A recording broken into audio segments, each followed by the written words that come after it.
अजातवाद निरूपण पंडितों ने अजाति को ही इस प्रकार प्रकाशित किया है। इस पर कहते हैं, हेतु और फल के पर्व का जो अज्ञान है वह अनुत्पत्ति का ही प्रकाशक है, क्योंकि यदि कार्य समुचित उत्पन्न हुआ होता तो उसका कारण क्यों न ग्रहण किया जाता। यह जो हेतु और फल के पर्व का अज्ञान है वह अज्ञान का ही, अजाति का ही परिपक यथार्थ ज्ञापक है। यदि कार्य उत्पन्न होता ग्रहण किया जाता है तो उससे पूर्ववर्ती कारण क्यों नहीं ग्रहण किया जाता। उत्पन्न होने वाले वस्तुओं ग्रहण करने वाले पुरुष द्वारा उसकी उत्पत्ति का कारण भी अवश्य ही ग्रहण किया जाना चाहिए, क्योंकि जन्य और जनक पदार्थों का संबंध अनिवार्य है। इसलिए तात्पर्य है कि यह अजाति का ही प्रकाशक है। सदादिवादियों की अनुत्पत्ति। इसलिए भी कोई वस्तु उत्पन्न नहीं होती, क्योंकि उत्पन्न होने वाली वस्तु स्वतः अथवा परतः किसी भी प्रकार कोई वस्तु उत्पन्न नहीं होती, क्योंकि सत असत अथवा सद असत ऐसी भी कोई वस्तु उत्पन्न नहीं होती।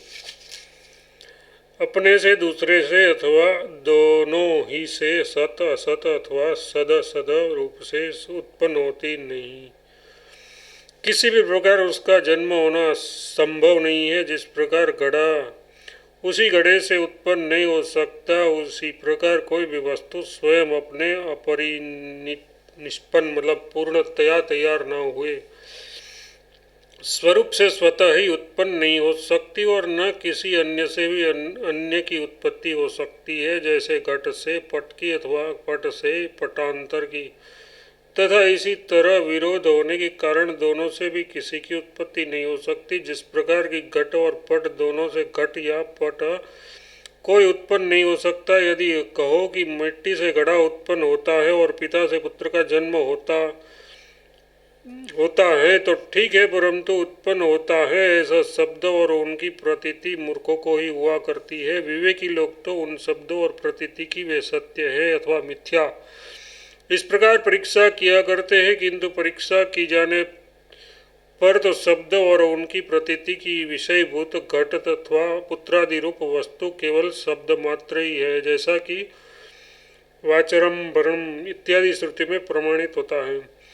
यदि वस्तु सत मतलब विद्यमान है तो मृतिका और पिता आदि के समान सत होने के कारण ही उत्पन्न नहीं हो सकती।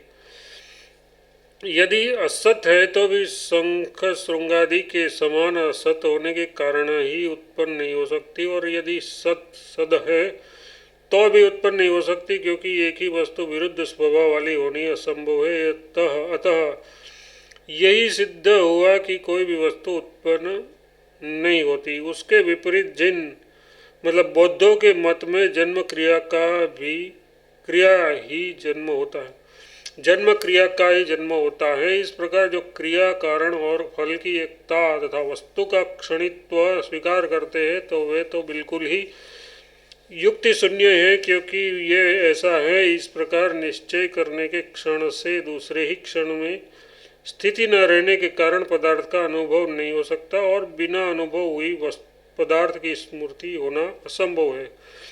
हेतु फल का अनादित्व उसकी अनुत्पत्ति का सूचक है। यदि यही नहीं, हेतु और फल का अनादित्व स्वीकार करने वाले तुम्हारे द्वारा तो बलात् हेतु और फल की अनुत्पत्ति ही स्वीकार कर ली गई है। सो किस प्रकार अनादि फल से कोई हेतु उत्पन्न नहीं हो सकता, और इसी प्रकार स्वभाव से ही अनादि हेतु से फल की भी उत्पत्ति नहीं हो सकती, क्योंकि जिस वस्तु का कोई आदि कारण नहीं होता उसका आदि जन्म भी नहीं होता। अनादि यथार्थ आदि रहित फल से हेतु उत्पन्न नहीं होता, जिसकी कभी उत्पत्ति नहीं हुई है। ऐसी अनादि फल से तो तुम हेतु का जन्म मानते ही नहीं हो, और न ऐसा ही मानते हो कि